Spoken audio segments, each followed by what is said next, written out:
மாணவர்கள் எவரும் போதைக்கு அடிமையாகாதீர்கள். அடிமையானவர்கள் மீண்டதாக சரித்திரமில்லை. எனவே உங்களையும் சமூகத்தையும் பாதுகாத்துக் கொள்ளுங்கள். உங்கள் நலன் கருதி கல்வி டிவி. வணக்கம். நாங்கள் கடந்த வகுப்பில் பார்த்திருந்தோம் 2023ஆம் ஆண்டு பேப்பர் 20வது வினா வரைக்கும் பார்த்திருந்தோம். 10th கிளாஸ் ஆல்ரெடி எடுத்துட்டோம். கம்பெனி பிரசுர முடி கணக்கு கேட்டிருந்தீங்க. 2023ஆம் ஆண்டு கம்பெனி பிரசுர முடி கணக்கு ஆல்ரெடி செய்துட்டேன். அப்போ கடந்த கால பரீட்சை வினாக்களில் 2019ஆம் ஆண்டிலிருந்து 2023ஆம் ஆண்டு வரைக்கும் டான் கலிட்டின் ஊடாக முழுமையாக செய்யப்பட்டுள்ளது. ஆகவே நீங்கள் இதை கவனமாக பார்த்து எக்ஸாமுக்கு தயார்படுத்துனீங்கன்னா சரி. ஆகவே எக்ஸாமுக்கு முக்கியமாக கவனமாக உங்களுடைய கற்றல் செயற்பாட்டை மேற்கொண்டு உங்களோட பெறுபேட்டை அதிகரிப்பதற்கு நீங்கள் உங்களோட முயற்சி செய்யுங்க. ஆகவே நாங்கள் என்னுடைய முயற்சி என்னென்னா, நீங்கள் கேட்டதுக்கினாங்க மாணவர் கேட்டதுக்கினாங்க முக்கியமாக வெளி மாவட்ட மாணவர்கள் தொடர்ச்சியாக டான் கலிட்டின யூடியூப் சேனல் ஊடாக பார்ப்பதனால் நான் தொடர்ச்சியாக உங்களுக்கு அந்த ஒவ்வொரு பாசிட்டிவ் ஒழுங்கு முறையும் லிங்காக தொகுத்து உங்களுக்கு நீங்கள் கேட்குற மாணவருக்கு அனுப்பிக்கொள்ளணும். என்னுடைய நம்பர் காட்சிப்படுத்தப்படும். அதில் நோட் பண்ணிக்கொள்ளுங்க. 077 452 00 43 077 452 00 43 அந்த இலக்கத்தை நீங்கள் வாட்ஸ்அப் பண்ணிங்கன்னா உங்களுக்கு நான் தேவையானதை போட்டுக்கொள்ளலாம். அவை அந்த அடிப்படையில் கடந்த வகுப்பில் பார்த்தேன்னா தொடர்ச்சியாக போவோம். ரைட். அவை இனி வரப்போகிற பட்ஜெட்டுகள் இதை தொடர்ச்சியாக பார்த்தீங்கன்னா சரி. கவனிங்க. 21ஆம் கேள்வியை பாருங்க. 21வது வினா. சுமதி PLC 31/3/2000 முடிவடையும் வேடத்துக்கான நிதி கூற்றுக்களானது 20/5/2023 இயக்குநர்களால் அங்கீகரிக்கப்பட்டிருக்கு. அப்போ இயக்குநரால் அங்கீகரிக்கப்பட்டது 20/5/2023. கம்பெனிக்கு எதிராக செய்யப்பட்ட வழக்கொன்று தொடர்பில் இழப்பீட்டு தொகையாக 600 செலுத்துவதற்கு 1/5/2023 நீதிமன்ற கட்டளை கொடுக்கப்பட்டுள்ளது. 31/3/23 உள்ளவான நிதி கூற்றுகளில் இவ்வழக்கு தொடர்பில் 800 ஆனது ஏற்பாடாக இருக்கு. அப்போ 600 செலுத்துவதற்கு நீதிமன்றம் கட்டளை கொடுத்துருக்குது. ஆனால் நாங்கள் ஆல்ரெடி 800 ஏற்படும் என்று ஏற்படுத்தி வச்சுக்கிறோம். கம்பெனியின் கடன்பட்டு ஒருவர் முடிவடைந்துள்ளதாக 10/5/2023 பிரகடனப்படுத்தப்பட்டுள்ளார். இக்கடன்பட்டோடமிருந்து 31/3/2000 பெற வேண்டிய தொகை 600 இருந்தவை நிதியாண்டு இறுதியில் தர வேண்டிய தொகை. மேற்படி நிகழ்வை கருத்து கொள்ள முன்னர் இப்படி தான் கம்பெனி பிரசுர முடிவு கணக்கில் செம்மையாக்கள் வேறு. இதை ஞாபகம். கம்பெனி பிரசுர முடிவு கணக்கில் வார செம்மையாக்களை இதை கவனப்படுத்திங்கன்னா சரி. முடிவடைந்த வேடத்துக்கான லாபம் 3500 இருக்குது. 3 சேர் வட்டி. LKS 10 அறிக்கை காலப்பை பின்னரா நிகழ்வின்படி சீராகங்கள் மேற்கொள்ளப்பட்ட பின்னர் முடிவடையும் வேடத்துக்கான சரியான லாபம்னு கேட்டிருக்கு. இது உங்களுக்கு முக்கியம். இது ஏற்கனவே LKS 10க்கு அமைய நிதி கூற்றுகளில் சீராகம் செய்யும் நிகழ்வுகள் சீராக்கப்படாத நிகழ்வு 2ஆக பிரிப்போம். அப்போ சீராகம் செய்யும் நிகழ்வுகளை என்ன செய்ய வேண்டிய விடயங்கள் ஆகவே அந்த லாபத்தில் தாக்கம் செலுத்து. அப்போ 3500 திருத்தமுன் லாபம் இருக்குது. முதலாவது விஷயம், நாங்கள் கம்பெனிக்கு எதிராக வழக்கு தொடுத்து 600 செலுத்துவதற்கு நீதிமன்றம் சொன்னதுக்கு நாங்கள் 800 செய்திருக்கிறோம். அப்போ 200 கூட ஏற்பாடு செய்யிட்டோம். ஆகவே அந்த நீதிமன்றம் சொல்லப்பட்ட அந்த வழக்கு தொடர்பான ஏற்பாடு இழப்பீடு ஏற்பாடு கணக்கு வரவு 200 இழப்பீட்டு கணக்கு செலவு. ஆகவே நாங்கள் 3500 நாங்கள் 800 செலவு கூட 200 செலவு கூட காட்டியிருந்தால் 600 காட்ட இடத்துல 800 காட்டியிருந்தால் 200 செலவு கூட லாபம் குறைஞ்சிருக்கும். ஆகவே லாபத்தோட கூட்டுவீங்க. அடுத்த விடயம் உங்களுக்கு தெரியும், எங்களுக்கு கடன்பட்டு பிரகடனப்படுத்தப்பட்டிருக்கிறார். அப்போ அங்கீகாரம் வழங்கப்படுத்தினோம் 20/5 ஆனால் இது ஏற்படுத்தினோம் 10/5. ஆகவே அறவிட முடியா கடன் மதிப்பு குறைப்பு நட்ட கணக்கு வரவு கடன்பட்டம் கட்டுப்பாட்டு கணக்கு செலவு மதிப்பு குறைப்பு நட்டம் என்றால் லாபத்திலிருந்து கழிக்கணும். ஆகவே லாபத்திலிருந்து நீங்கள் 600 கழிப்பீங்க. ஆகவே 3700 600 கழிச்சால் 3100 திருத்திய பின் லாபம். அது 2வது விடை. 2023ஆம் ஆண்டு கணிசம் எனக்கு நிறைய பேர் பகுதி ஒன்றை பொறுத்த வரைக்கும் பெரும்பாலும் புள்ளிகள் பெறப்படவில்லை. ஆகவே கணக்கு 1 என்பது உங்களுக்கு தெரியும் தீர்மானிக்கிற ஒரு முக்கிய ஒரு பகுதி. எல்லா பாடத்துக்கும் பகுதி 1 என்பது என்ன வடிவா செய்தால் தான் நீட்டாக செய்தால் தான் அங்கால ஏயோ பியோ எதிர்பார்க்கலாம். அந்த அடிப்படையில் 3500 200 கூட்டி 600 கழிச்சிங்கன்னா 3100 திருத்திய பின் சரியான லாபம் 21ஆவதுக்கு 2வது விடை. திருப்பி பாருங்க. 22ஆம் கேள்வி போகிறோம்.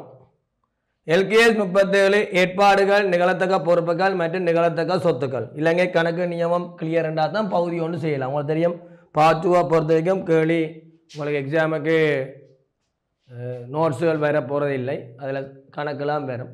பார்ட் 1ல் உங்களுக்கு முக்கியமாக தேவை LKS சம்மந்தமான வினாக்கள் முக்கியம். அப்போ நீங்கள் LKS வந்து கிளியர் என்றால் தான் பகுதி ஒன்று வடிவாக செய்யலாம். சரியான கம்பெனி வடிவாக செய்யலாம். காசு பாய்ச்சக்கூடி வடிவாக செய்யலாம். ஆகவே இலங்கை கணக்கு 37 என்பது ஏற்பாடுகள் நிகழத்தக்க பொறுப்புகள் நிகழத்தக்க சொத்துக்கள். உங்களுக்கு என்ன சொல்லிப்பேன், ஏற்பாடு பொறுப்புன்னு இருக்குது, ஏற்பாடுன்னு இருக்குது, நிகழத்தக்க பொறுப்புன்னு இருக்குது, நிகழத்தக்க சொத்துக்கள் என்று இருக்கு. இந்த பின்வரும் கூற்றுக்களில் எது எவை சரியானது அல்ல சரியானவை? நிகழத்தக்க சொத்துக்கள் நிதிலைமை கூற்றில் இனங்காணப்படக்கூடாது. உங்களுக்கு தெரியும், ஏற்கனவே சொன்னான் நிகழத்தக்க சொத்துக்களை ஒரு காலமே வருமானமாக காட்டி சொத்தா இனங்காண முடியாது, இனங்காணப்படக்கூடாது என்றபடியால் அவை அந்த கூற்று சரி. எதிர்கால செயற்பாடு நட்டங்களுக்காக ஏற்பாடுகள் இனங்காணப்படக்கூடாது. உங்களுக்கு தெரியும் எதிர்காலத்தில் நிகழ்காலத்தில் ஏற்பட்டு அது ரூபா நான் கொடுக்கணும்னா சரி, இப்போ ஊழியர் நிறுவனத்துக்கு எதிராக கேஸ் போட்டு அந்த ஊழியருக்கு நான் நட்ட ஈடு கொடுக்கணும்னா அது ஏற்பாடு செய்கிறது சரி. ஆனால் எதிர்காலத்தில் ஊழியர் வழக்கு தொடர்பு தொடர்பாகவோ அல்லது எங்களை விற்பனை உத்தரவாதம் தொடர்பாக எதிர்காலம் தொடர்பாக விடயம் இருந்தால் நிகழ்காலம் எல்லாம் விற்பனை செய்யாமல் அதுக்கு ஏற்பாடு செய்ய முடியாது. ஆகவே அந்த விட எதிர்கால செயற்பாடு நட்டங்களுக்காக ஏற்பாடு இனங்காணப்படக்கூடாது என்று சொல்ல முடியல. அதுவும் சரி. சாத்தியமான கடப்பாடுகள் காணப்படும் போது மட்டுமே நிகழத்தக்க பொறுப்புகள் நிதிலைமை குறித்து காணப்படுகின்றன. சாத்தியமான கடப்பாடுகள் காணப்படும் போது மட்டுமே நிகழத்தக்க பொறுப்புகள் உங்களுக்கு நிகழத்தக்க பொறுப்புகள் நிதிலைமை கூற்றில் என்ன செய்யப்படுவதில்லை, இனங்காணப்படுவதில்லை. ஆகவே அது குறிப்பு வடிவில் காட்டப்படும். அவை அந்த கூற்று புலை இனங்காணப்படுகின்றனபடியால் அந்த கூற்று புலை. விடை ஏயும் பியும் 4வது விடை. ஏயும் பியும் 22ஆவதுக்கு 4வது விடை. அப்போ சிம்பிளாக வழங்கணும். பொறுப்பு என்பது காலம் உறுதி, பெறுமதி உறுதி, கடப்பாடு நிச்சயம். ஏற்பாடு என்பது காலமும் பெறுமதி நிச்சயமற்றதாக இருக்கும், ஆனால் கடப்பாடு உறுதியாக இருக்கும். அதான் நம்பகத்தன்மையுடைய மதிப்பிடக்கூடியதாக இருக்கும்னு சொல்லுவோம். நிகழத்தக்க பொறுப்பு சொல்லுவோம் 3மே இருக்காது, கடப்பாடு இருக்காது, காலம் இருக்காது, பெறுமதி இருக்காது. இதை நீங்கள் நோட் பண்ணி செய்தீங்கன்னா சரி. நிகழத்தக்க பொறுப்புகளும் நிகழத்தக்க சொத்துக்களும் குறிப்பு வடிவில் காட்டப்படும், நிதிலைமை கூறில் வெளிப்படுத்துவது இல்லை. சரியா? ஆனால் ஏற்பாடுகள் விற்பனை உத்தரவா ஏற்பாடு, ஊழியர் இழப்பீட்டுக்கான ஏற்பாடு, அது ஏற்பாடாக காட்டுவோமே என்றால் கடப்பாடுக்கு அமையும். கடப்பாடு நம்பகத்தன்மை அடிப்படையில் மதிப்பிடலாம். பொருளோண்ட விற்கிறோம் என்றால் ஒரு ஃபோனோண்ட விற்கிற கடை ஃபோனோண்ட விற்குதுன்னா வாரண்டி கொடுத்துருக்கு. வாரண்டி கொடுத்தா அந்த வாரண்டி கால பிறகு கஸ்டமர் வரலாம் வராமல் வரலாம். ஆனால் எங்கள் கோட்பாடு என்ன அடிப்படை விற்றுனாங்க, வாரண்டி கொடுத்தனாங்க. அப்போ இந்த 1 வருஷத்துக்குள்ளே கஸ்டமர் வரலாம் என்றால் ஒரு குறிப்பிட்ட பெர்சன்டேஜ் நாங்கள் ஏற்பாடு செய்யத்தான் வரும். சரியான ரைட். விடை ஏயும் பியும். 23ஆம் கேள்வி காட்சிப்படுத்தப்படுது பாருங்க. 23வது வினா. மென்பானங்களை உற்பத்தி செய்யும் கம்பெனி ஒன்றுடன் தொடர்புடைய தகவல்கள் கீழே தரப்பட்டுள்ளன. அவர் மென்பானம் என்றால் உங்களுக்கு தெரியும், குளிர்பானம் உற்பத்தி செய்கிற கம்பெனி ஒன்று தந்திருக்குது. அது அந்த கம்பெனி தொடர்பான விடயங்கள் தந்துருக்கு. சரி ரைட். இதில் 1/1/2023 உள்ளவாறு இருப்பு தந்திருக்குது.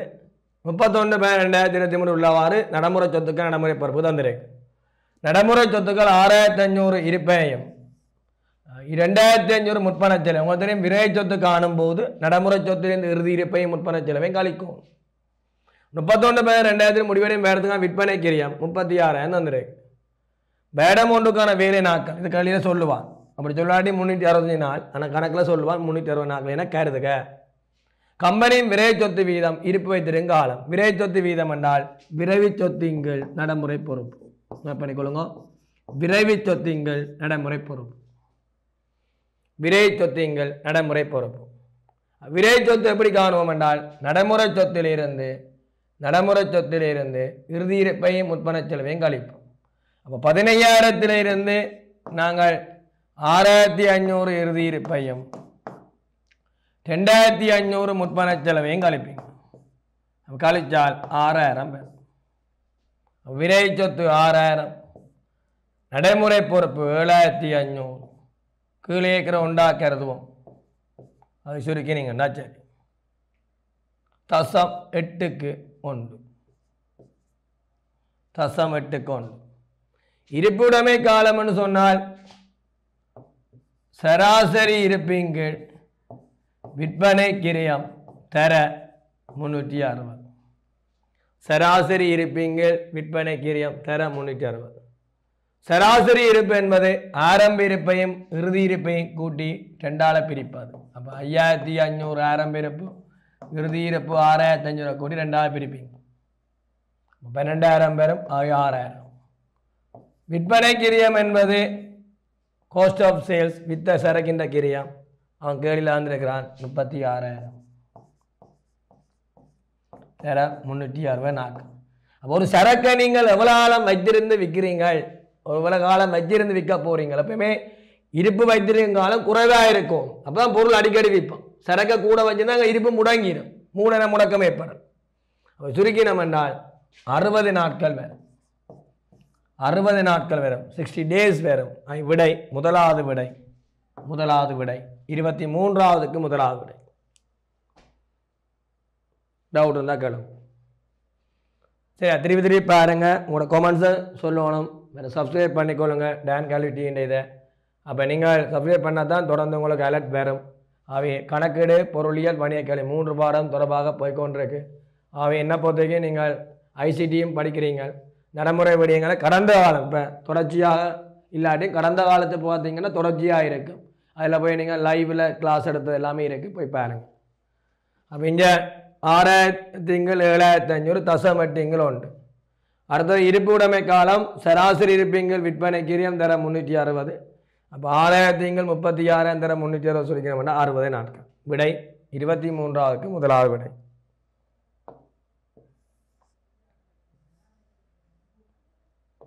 இருபத்தி 4ஆம் கேள்வி போகிறோம்.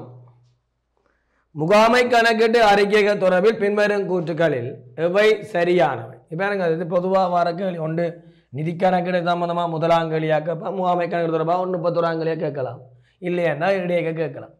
இப்போ முகாமை கணக்கீடு அறிக்கைகள் தொடர்பில் பின்வரும் கூற்றுக்கள் எவை சரியானவை? ஒவ்வொன்றையும் வாட்சி பாருங்க.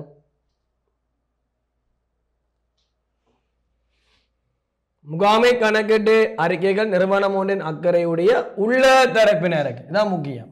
நிதி கணக்கீடு என்பது உள்ள வெளியே கட்சியினருக்காக தயாரிப்போம். ஆனால் நிதி கணக்கு முகாமை கணக்கீடு என்பது உள்ள கட்சிக்காக மட்டும்தான் தயாரிப்போம். நிதி கணக்கீடு என்பது அனைத்து கட்சியினருக்கு. ஆகவே இது விட சரி. முகாமை கணக்கீடு அறிக்கையை தயாரிப்பது கணக்கீடு நியமங்களை பின்பற்றுவது கட்டாயமானது அல்ல. இப்படியே வழங்கணும். நிதி கணக்கீடு பின்பற்ற நிதி கணக்கீடு நியமங்கள் பின்பற்றப்பட வேண்டும் தெரியும். ஆனால் நீங்கள் முகாமை கணக்கீடு செய்ய பின்பற்ற வேண்டிய அவசியம் இல்லை. முகாமை கணக்கீட்டு அறிக்கைகளானவை முகாமையாளர் தேவை ஏற்படும் போது தயாரிக்கப்படுகின்றன. இப்போ முகாமை கணக்கீட்டு அறிக்கைகளானவை முகாமையாளருக்கு தேவை ஏற்பட நாங்கள் தயாரிக்கப்பட வேண்டும். அப்போ நிதி கணக்கீடு என்பது பொதுவாக வேட முடிவில் தயாரிக்கப்படும். முகாமை கணக்கீடு என்பது தேவை ஏற்படும் போது தயாரிக்கப்படும். அவை அதுவும் சரி. முகாமை கணக்கீடு அறிக்கையால் எதிர்வு கூறப்பட்ட தகவலை மாத்திரம் வழங்குன்னு சொல்லியிருக்கு. ஒப்பிட்டு நோக்கத்துக்காக கடந்த கால தகவலையும் வழங்கும். அப்போ எதிர்வு கூறப்பட்ட தகவல்களை மாத்திரம் வழங்கணுடைய அந்த கூற்று பிழை. கனவேர் முகாமை கணக்குன்னா கடந்த கால தகவலும் எதிர்வு கூறப்பட்ட பாதிரப்பட்ட தகவல்கள், கடந்த கால தகவலும் பாதிரப்பட்ட மதிப்பிடப்பட்ட தகவல்னு சொல்லுவோம். கடந்த கால தகவலும் இருக்குதும் மதிப்பிடப்பட்ட தகவலும் இருக்குது. சரியான. அப்போ இங்கே உங்களுக்கு தெரியும் எதிர்வு கூறப்பட்ட தகவலை மாத்திரம் வழங்குன்னு சொன்னபடியால், எதிர்வு கூறப்பட்ட தகவலை மாத்திரம் வழங்குன்றபடியால் அது மாத்திரம்னு சொன்னபடியால் எதிர்கூறப்பட்ட தகவலை வழங்கும்னு சொல்லியிருந்தால் அது குறிச்சாரி. எதிர்கூறப்பட்ட தகவலையும் வழங்கும் மதிப்பிடப்பட்ட தகவலையும் வழங்கும்னா அந்த குறிச்சாரி. கடந்த கால தகவலை ஒப்பிட்டு தகவல். அப்போ அவை கடந்த காலம் எதிர்காலம், நிகழ்காலம் எதிர்காலம், முகாமை கணக்கெடுக்க வேறு. நிதி கணக்குனா தனியாக கடந்த காலம் மட்டும் வேறு. சரி, ஆவே ஏபிசி விடை 2வது விடை.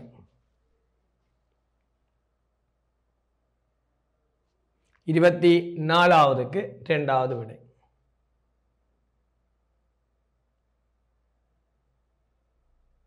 இருபத்தி 24க்கு 2வது விடை.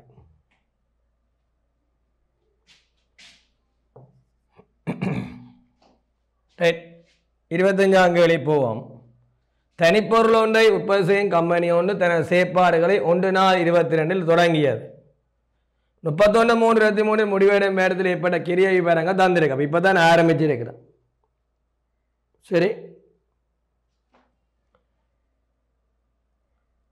அரை ஒன்றுக்கான மாறுங்கிரியம் 90, அதில் நேர்மூலப்பொருள் 90, நேர்கூலி 50, உற்பத்தி மேந்தலை 60, இவ்வளவுமே மாறுங்கிரியம். மொத்த நிலையான உற்பத்தி மேந்தலைகள் 1750, வேடாந்த உற்பத்தி 26 மேலக்கு. 31/3/2000 முடிவடையும் வேறு அளவு ஒன்றுக்கான மொத்த உற்பத்தி கிரியம்.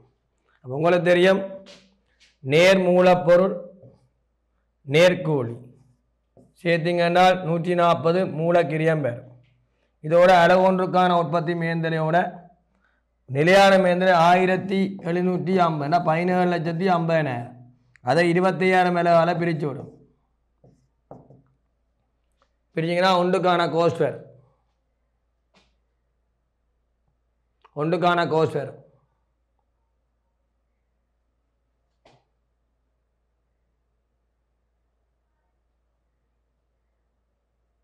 ₹70 நினைக்கிறேன் பேர். சுருக்கினீங்க என்றால் 270. விடை இலக்கம் 3ஆகும். சும்மா நோமல் கேள்வி. ஏன் நேர்மூலப்பொருள் நேர்கூலியும் சேர்த்தால் முதன்மை கிரியம் பேர், அழகொன்றுக்கான மூலக்கிரியம் பேர். எங்களுக்கு அழகொன்றுக்கான மூலக்கிரியங்களை மொத்த உற்பத்தி தான் கேட்டார். அப்போ அதோட அழகொன்றுக்கான உற்பத்தி மேந்தலையை கூட்டணும், உற்பத்தின நிலையான மேந்தலையை கூட்டணும். அது மொத்தமாக தந்துருக்கு. 17,50,000 25,000 மேலேக்குன்னா ஒரு இலக்கு ₹70. அவை 140, 60, 200, 70, ₹270. அழகொன்றுக்கான மொத்த உற்பத்தி கிரியம் ₹270. 3ஆவது விடை. 25ஆவதுக்கு 3ஆவது விடை.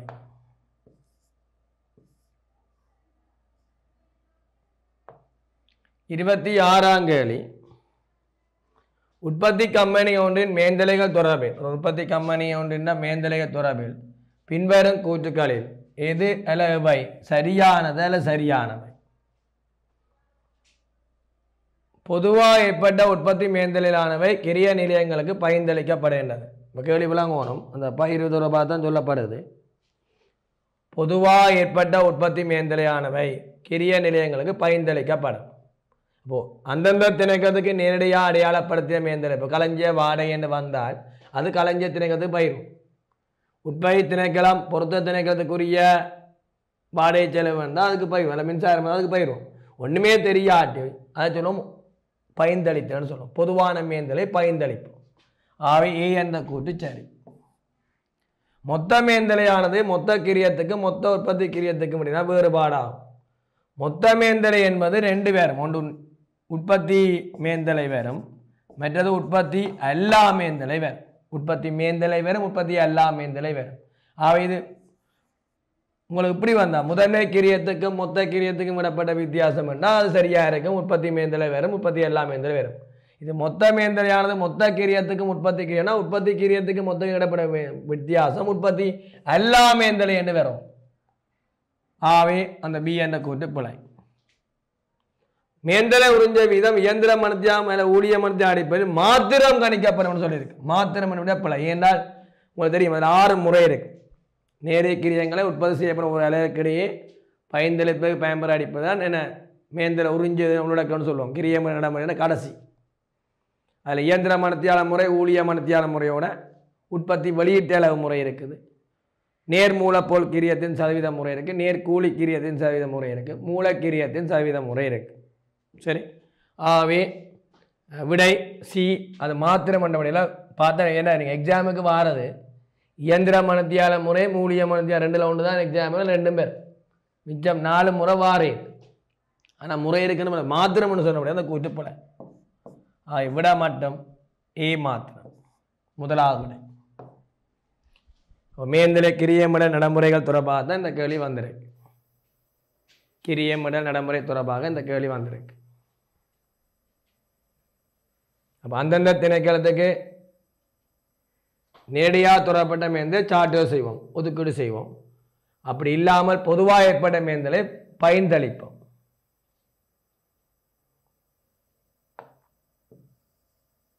– 27ஆம் கேள்வி.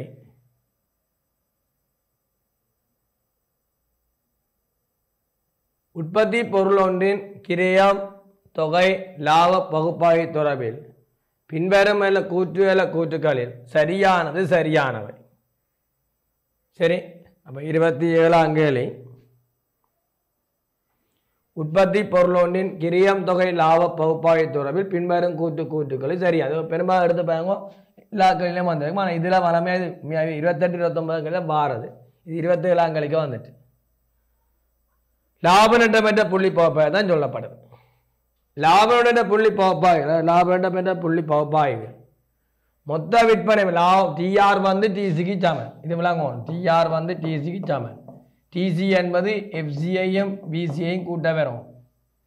அப்போ இங்கே அதே மாதிரி மொத்த பங்களிப்பு என்பது எஃப்சிக்கு சமன். மொத்த பங்களிப்பு எஃப்சிக்கு சமன். அதில் அலகொன்றுக்கான பங்களிப்பு அலகொன்றுக்கான நிலையான கிரயத்துக்கு சமன். சமப்பாட்டு புள்ளியில் மொத்த விற்பனை பெறுமதியான மொத்த நிலையான அப்படி இல்லை, மொத்த நிலையான கிரியத்தோட மாறுங்கிரியத்தை கூட்டுறது சமன். இது மொத்த நிலையான சொல்லிக்கு வீசியாக சொல்லி ஆகவே வராது. நோட் பண்ணிடணும் கேள்வி வரையே. சமப்பாட்டு புள்ளியில் மொத்தம் மாறுங்கிரியமும் மொத்த நிலையான கிரியம் முழுமையாக ஈடு செய்யப்படுறது என்ற கருத்து. டிஆர் வந்து டிசி சமன். டிசி வந்து எஃப்சிஐயும் பிசிஐயும் கூட்டி வரும். மொத்த நிலையான கிரியத்தை மொத்த மாறுங்கிரியத்தையும் கூட்ட வாரது ஈடு செய்யும். சரி, சமப்பாட்டு புள்ளிக்கு அப்பால் விற்பனை செய்யப்படும் ஒவ்வொரு அலையில் இருந்தான பங்களிப்பும் லாபம் ஒன்றுக்கு ஒன்று சமனாக இருக்கு. ஏண்டா சமப்பாட்டு புள்ளிக்கு பிறகு வார எல்லாமே எங்களுக்கு சொந்தம், லாபமாக இருக்கு. இப்போ நான் 100 அலை விற்க எனக்கு லாபம் இல்லை நட்டம் இல்லைன்னா 101 அலை விற்க அங்கே பங்களிப்பு மட்டும்தான் இருக்கப்போ.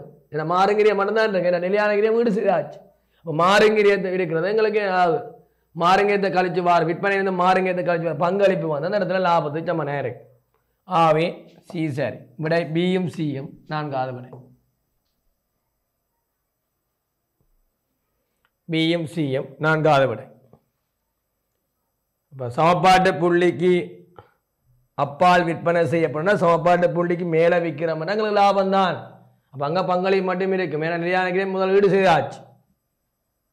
அவை அந்த அதில் ஒன்றுக்கான பங்களிப்பு லாபம் ஒன்றுக்கு ஒன்று சமனாக இருக்கு. பிசி மாத்திரம். 27க்கு 4வது விடை. 27க்கு 4வது விடை.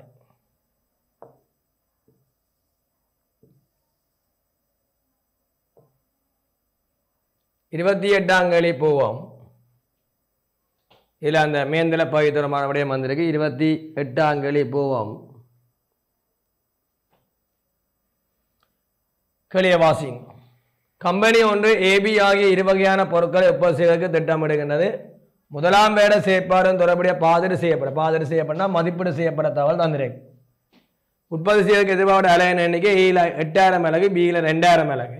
மூலக்கிரியம் முதன்மை கிரியம் 2,80,000 120,000.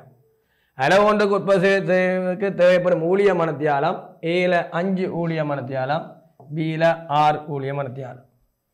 ஏனைய தகவல் தந்திருக்கு. மொத்த உற்பத்தி மேந்திரைகள் 416,000, மொத்த உற்பத்தி எல்லா மேந்திரைகள் 208,000, மொத்த ஊழிய மனத்தியாலம் 52,000. உற்பத்தி மேந்திரைகள் மற்றும் உற்பத்தி எல்லா மேந்திரான ஊழிய மனத்தியான அடிப்படையில் உறிஞ்சப்படுகின்றன. உற்பத்தி பொருட்களின் விற்பனை விலையானது மொத்த கிரியத்தின் 25% லாபத்தை குறிக்கின்றது. அப்போ மொத்த உற்பத்தி பொருள் விற்பனை விலை மொத்த கிரியம் என்ன வருதோ அதில் 25% லாபம் பார்த்தா சரி, விற்கிற விலை வேறு. உற்பத்தி பொருள் ஏன் அலகு ஒன்றுக்காக மதிப்பிடப்பட்ட மொத்த உற்பத்தி கிரியமும் அலகு ஒன்றுக்கான மொத்த கிரியம் யார் ஏ என்று கேட்குறான். அலகு ஒன்றுக்கு கேட்குறானா? அப்போ உங்களுக்கு தேவை கேட்ட கேள்வி அலகு ஒன்று கேட்டிருக்கு. அப்போ அலகு ஒன்று கணிங்க. அலகு ஒன்று கணிச்சிங்கன்னா சரி.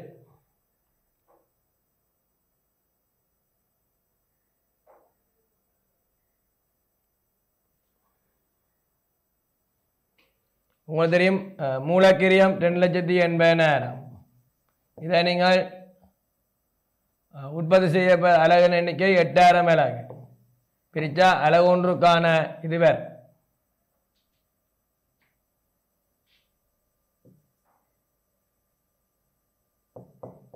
₹35 நினைக்கிறேன் பாருங்க. இதோட உற்பத்தி மேந்தலை 416,000 தந்துருக்கு. மணித்தியாலம் மொத்த ஊழிய மணித்தியாலம் 52,000 மணித்தியாலம் தந்திருக்கு. 52,000.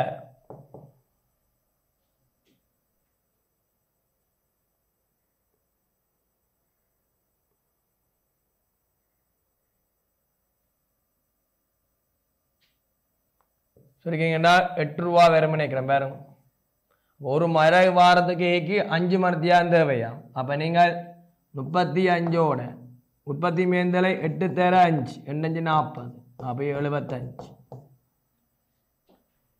அலகொன்றுக்கான மொத்த கிரியம்னா இதோட உற்பத்தி எல்லா மேந்தலையே கூட்டணும். உற்பத்தி எல்லா மேந்தலை 208,000 தந்திருக்கு. 208,000 அதை நீங்கள்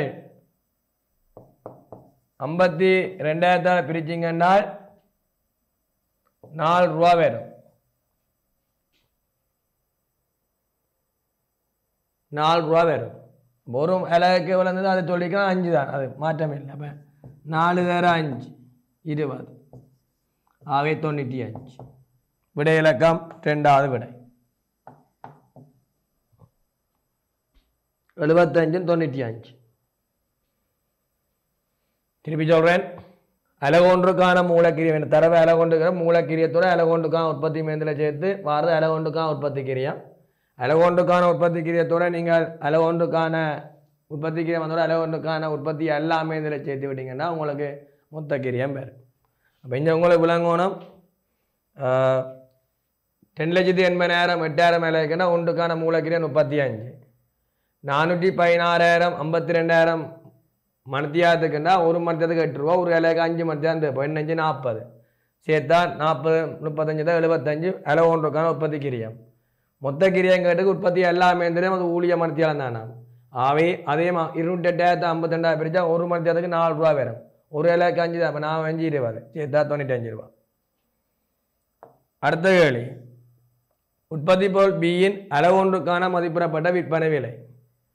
மதிப்பிடப்பட்ட விற்பனை விலை என்ன அலகொன்றுக்கு இதே மாதிரி செய்யும். பிக்கு பார்த்தீங்கன்னா 120 தந்திருக்கு.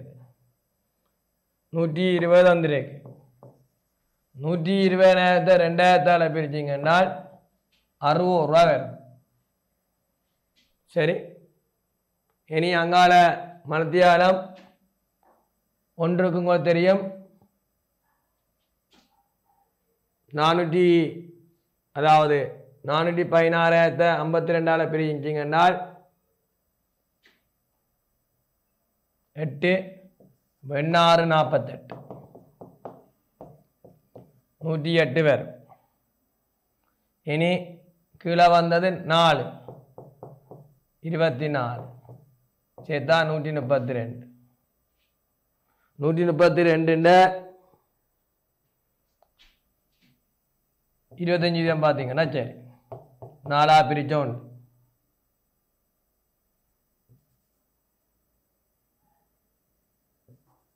33 ரூபா. ஆகவே 165. விடை 4வது விடை.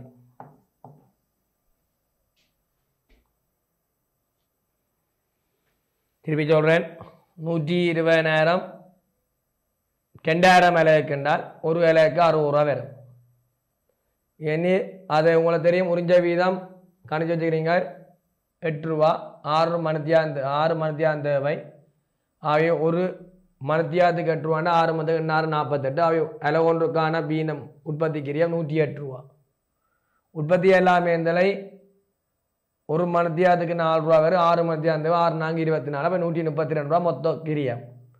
இங்கே சொல்கிறா மொத்த கிரியத்தில் தான் லாபம் சேர்க்கப்படுது. ஆகவே விற்பனை விலை 25 லாபம் சேர்த்து தான் வரப்போகுது 125 வீதம். நீங்கள் விளங்கினாக்கன்னா 132 100 பிரித்து 125 பிரிக்கிறீங்களா விற்பனை விலை வரும். இல்லைன்னா 132க்கு 25 பார்த்தீங்கன்னா 33 ரூபா வரும். சரியானே? கூட்டி விட்டீங்கன்னா 165 ரூபா. விடை 4வது விடை. 30ஆம் கேள்வி போகிறோம். 30ஆம் கேள்வி காட்சிப்படுத்தப்படுறது. கேள்வியை பாருங்க.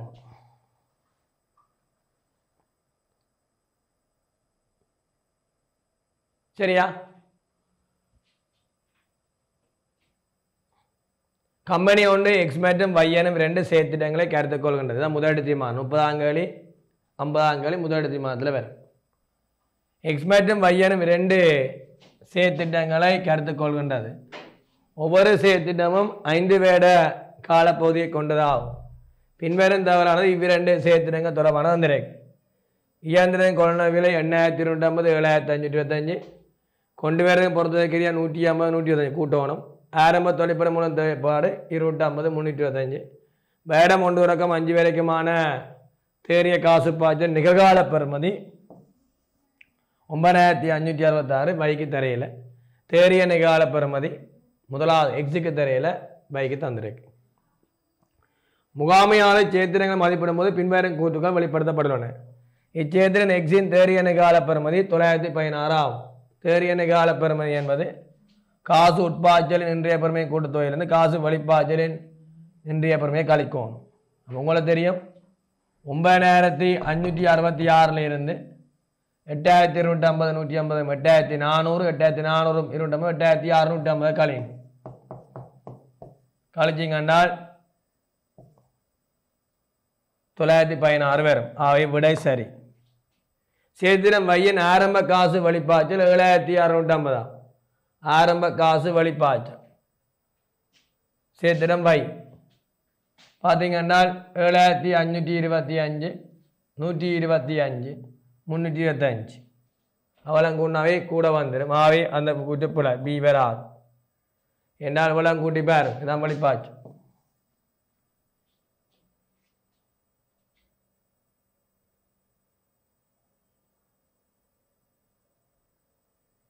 $7975 பேர் 7975 பேர் பேரும் ஆரம்ப காசு வெளிப்பாய்ச்சல் இருக்கு பைக்கு.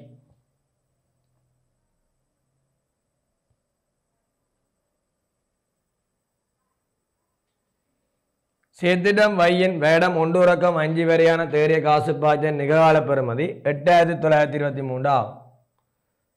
வையின் தேறிய காசு பாய்ச்சலின் நிகழ்கால பெறுமதி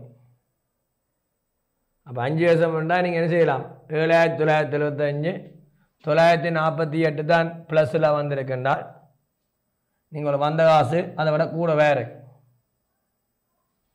அப்போ நீங்கள் 8923 பேர் சரியான பேர் தேறிய காசு பாய்ச்சல் நிகழ்கால பெறுமதி என்றால் 7947 கூட்டி பேரும்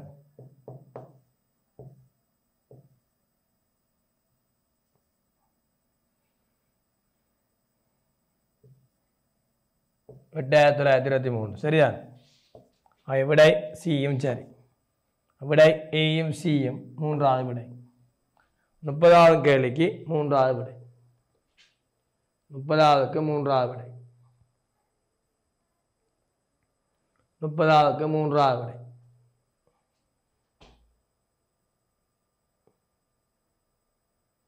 30க்கு மூன்றாவது விடை.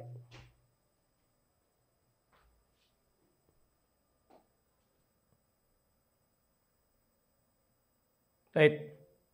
இனி ஸ்ட்ரக்சருக்கு போவோம். 31 ரகம் 50 எல்கேஎஸ் 1 நிதி கூட்டுக்களுக்கை சமர்ப்பித்தலின்படி பொது நோக்கத்துக்கான நிதி கூட்டுகள் தொடர்பில் பின்வரும் ஒவ்வொரு கூட்டும் உண்மையா அல்லது பொய்யா என குறிப்பிடுங்க. கேள்வியை பாருங்க, காட்சிப்படுத்தப்படுது. உண்மையா பொய்யான்னு பார்க்கட்டா. உண்மையா பொய்யான்னு சொல்லட்டான்.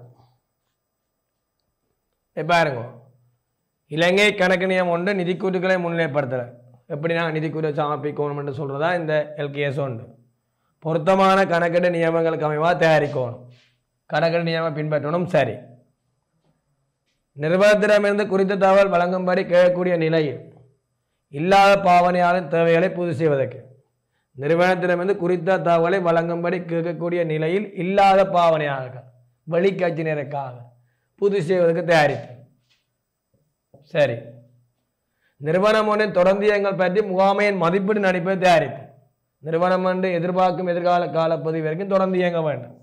ஆக தொடர்ந்து இயங்களை மதிப்பிடுறதுக்காக முகாமை மதிப்பீடு நடிப்பை தயாரித்து. சரி. நிறுவனம் ஒன்றின் செயற்பாட்டு பெறுவர் பற்றிய தகவல்களை அற்று அடிப்படை மற்றும் காசு அடிப்படையில் ரெண்டு அடிப்படையிலும் வழங்குது. நிறுவனம் ஒன்றின் செயற்பாட்டு பெறுவர்களுக்கு இல்லாமல் பெறும். சரியா? செயற்பாட்டு பெறுவர்களுக்கு இல்லாமல் செயற்பாட்டு பெறுவர்கள் காசு பாய்ச்சல் வேறும் காசு பாய்ச்சல் கூற்று.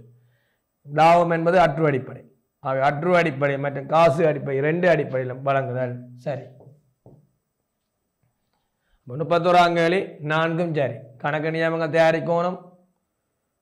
நிறுவனத்திடமிருந்து குறித்த தகவலை வழங்கும்படி கேட்கக்கூடிய நிலையில் இல்லாத பாவனையான தேவையை புதுசு தயாரிக்கணும். நிறுவனம் ஒன்றின் தொடர்ந்து இயங்க பற்றிய முகாமையின் மதிப்பீட்டு அடிப்படையை தயாரிக்கணும். நிறுவனம் ஒன்றின் செயற்பாட்டு பெறுபவர்கள் அது அற்று அடிப்பையும் தயாரிக்கணும், காசு அடிப்பையும் தயாரிக்கணும். அவை சரி.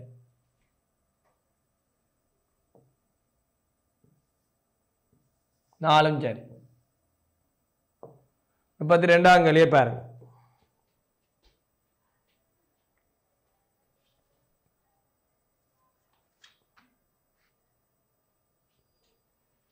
வணிகம் ஒன்றின் கணக்கெடு சாம்பாரில் காணப்படும் உரிமையாண்மை தொகையில் பின்வரும் ஒவ்வொரு கொடுக்கல் வாங்கலும் தேறிய தாக்கத்தை பெறுமதியுடன் குறிப்பிடுங்க. கூடுமா குறையுமான்னு சொல்லணும். தேறிய தாக்கம் பெருமையை சொல்லணும். 3 சேர் வட்டி தந்தபடியாக நீங்கள் 3 சேர் வட்டி படியே போட்டிங்கன்னா சரி, பொருத்தமானதா ஏன்? இடத்துக்கான வட்டி 600 உட்பட கடன் தவணை கண்ணம் கொடுப்பணும் 1150. எங்களுக்கு கேட்டது உரிமையாண்மை. எங்களுக்கு கடன் தவணை பண்ணுறது கடனும் இருக்கும் வட்டியும் இருக்கும். அவன் வட்டி சொல்கிறான் 600, வட்டி தெரியும் உங்களுக்கு, உரிமையை குறைக்கும், அப்போ டிக்ரீஸ். அப்போ எமௌண்ட் வந்து நீங்கள் இதில் டிக்ரீஸ்ன்னு போட்டு இதில் 600 போடும். அப்போ குறையும் 600. 10% வியாபார கழிவு குறித்துடைய 2500 பட்டியலின பொருட்கள் கடன் அடிப்படையை வாங்குறோம். அப்போ வியாபார கழிவு கணக்கில் பதிவு இல்லை. அப்போ நீங்கள் 2500 10% பார்த்தீங்கன்னா 250 கழிச்சு தான் கணக்கில் பதிவோம். கொள்ளன கணக்கு வர கடன் கொடுத்தம் கட்டுப்பாடு செலவு. ஆகவே அது உரிமையாண்மையில் என்ன வராது? மாற்றம் பெறாது. மாற்றம் இல்லை, தொகை வராது. ஏன்னா பிரேக்கரை போட்டால் தொகை வாரது பொருத்தமாக இருந்தால் தொகை வரணும், வராடி தொகை போட தேவை.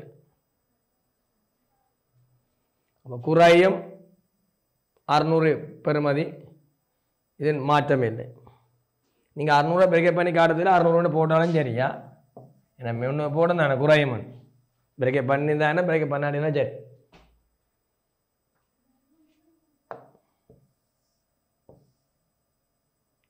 முப்பத்தி 34 ஆகிய வினாக்களுக்கு விடையளிப்பதற்கு பின்வரும் தகவல்களை பயன்படுத்துக.